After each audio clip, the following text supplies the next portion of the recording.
peace, y'all. I'm going to show you how I can turn this door right here with a wood door with chip paint into a door like this,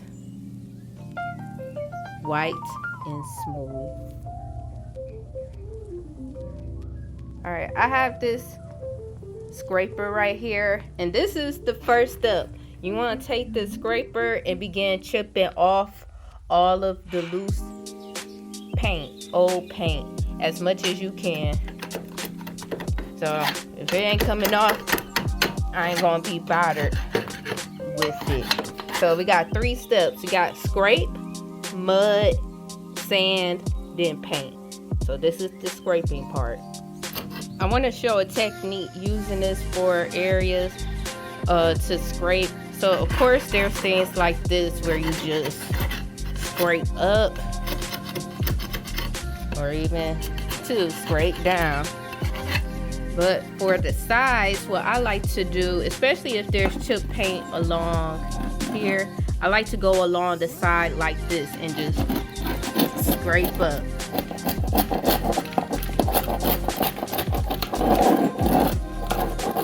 And then what I do next is go along here and kind of push out, so you can get that loose paint that you just did. Another one is by the side. So go to the side and scrape up like that as well. So those are a few techniques that I use. So first straight, then push out, and then this.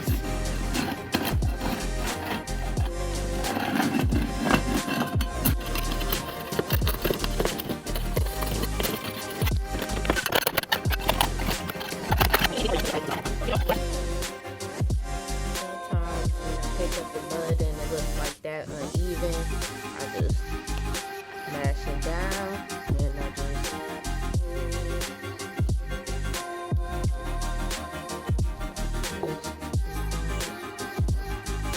repeat it so it can spread more evenly.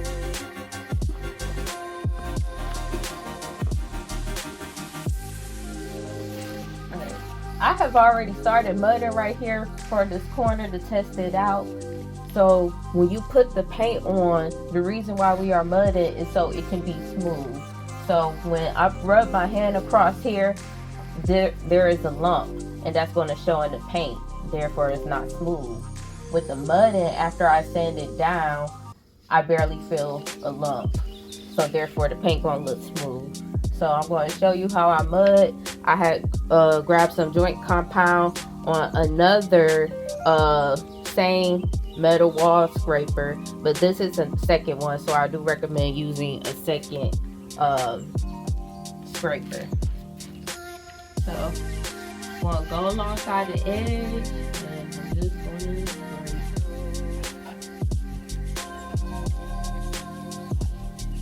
Put as much down as I can.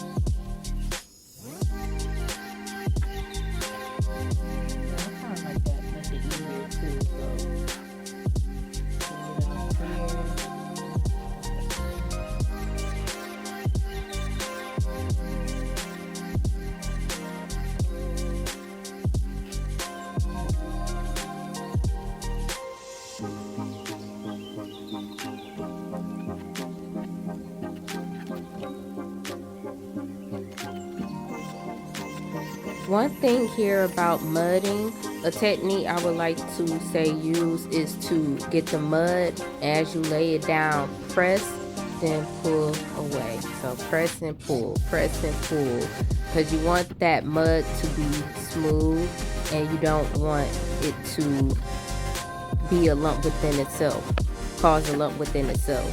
So when you apply the mud, you want to press it down, then pull down.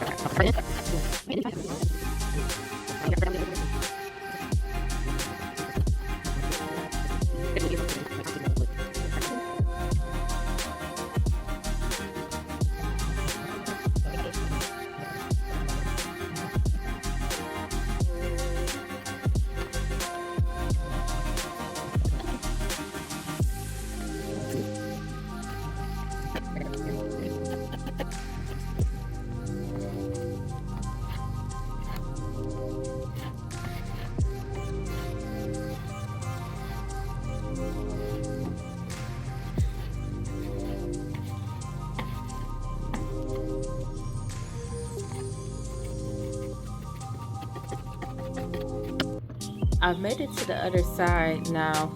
Once again, we're going to seal cracks. So that's going to include this, and you see that?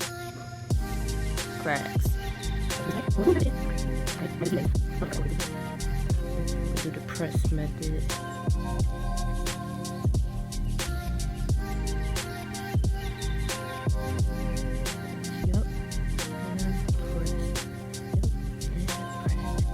Because when you press along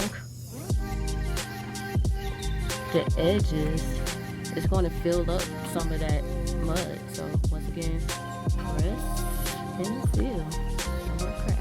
Press and seal. But you gotta have some mud on your hand. Press and seal.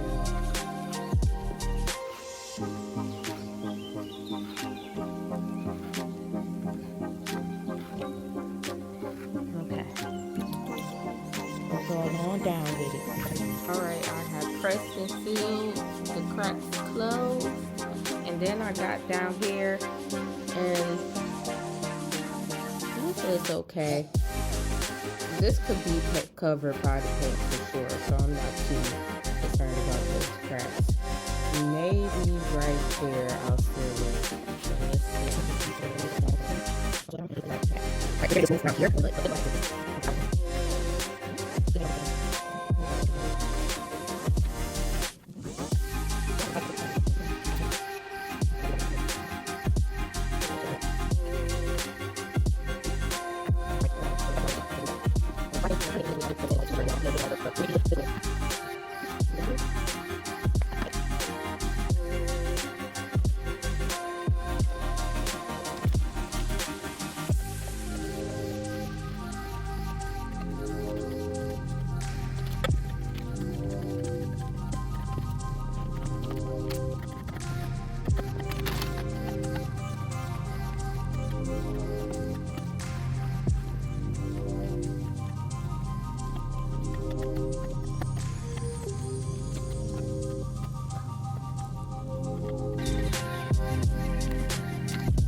Step 3 is to sand.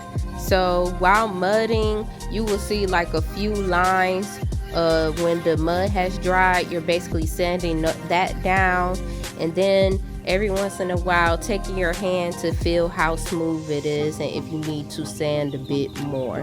But this step is very important to get the smooth surface look after you paint. So go ahead and feel along the walls to see if the areas are smooth. If you feel any dips, then re-mud it.